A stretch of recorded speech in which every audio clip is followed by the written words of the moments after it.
into battlegrounds. What began as a school's boycott is now an all-out assault on anything even loosely associated with authority. They set up their own no-go areas, ringed by burning barricades.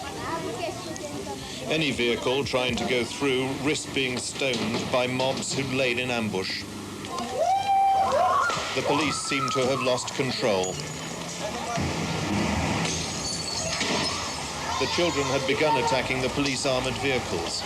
Tear gas and rubber bullets would disperse them for a while, but could not stamp out the rioting, which merely flared up elsewhere.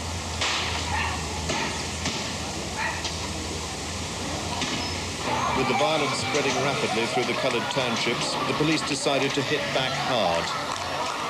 They sent in an unmarked lorry, only the SAS on the number plate showing it was a railway's police vehicle. It carried anonymous wooden boxes and at first was not attacked. The trouble continued though, and the lorry was ordered to make another run. This time the crowd started to stone it.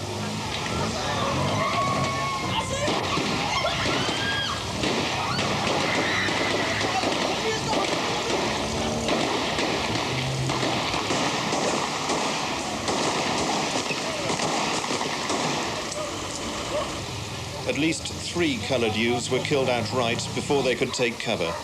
The police said they were using birdshot, designed to wound, not kill.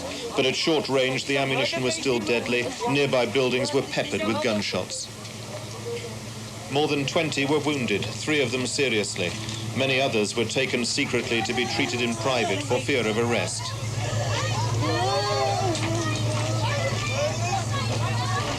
Police say they rounded up a dozen of the mob in the aftermath of the shootings.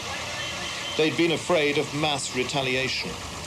Nerves were on edge, but the police were able to finish their operation, climb back into their boxes and go.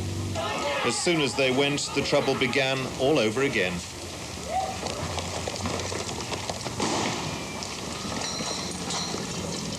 This is Michael Burke for the 6 o'clock news in South Africa.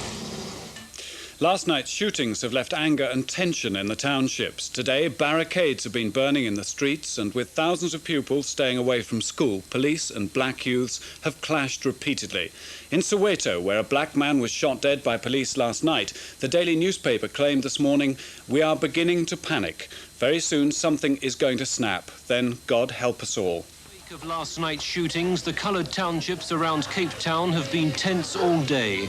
Hundreds of youths took to the streets early this morning, forming up to chant anti-government slogans or to sing freedom songs. They taunted the police, who in turn fired tear gas to disperse them. Even in more peaceful times, these coloured areas are highly politicised. Following earlier violence, the government closed down the schools.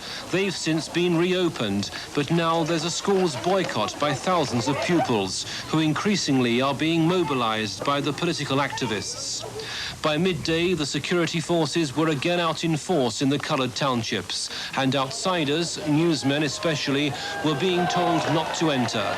Excuse me, gentlemen, we like you to move out of this area. You're causing crowds here, so please. Yeah, I think you have been warned before today. At lunchtime, the wave of anger spread to the very centre of Cape Town with a protest by anti-apartheid campaigners. The police allowed them to remain for a while, but then they were arrested and taken away.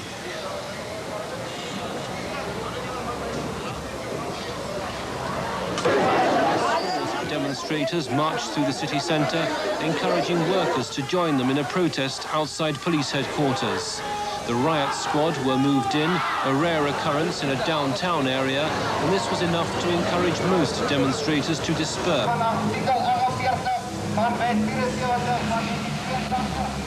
But the police, having deployed, decided to mount a baton charge in any case, though how they distinguish between lingering protesters and innocent bystanders was hard to judge.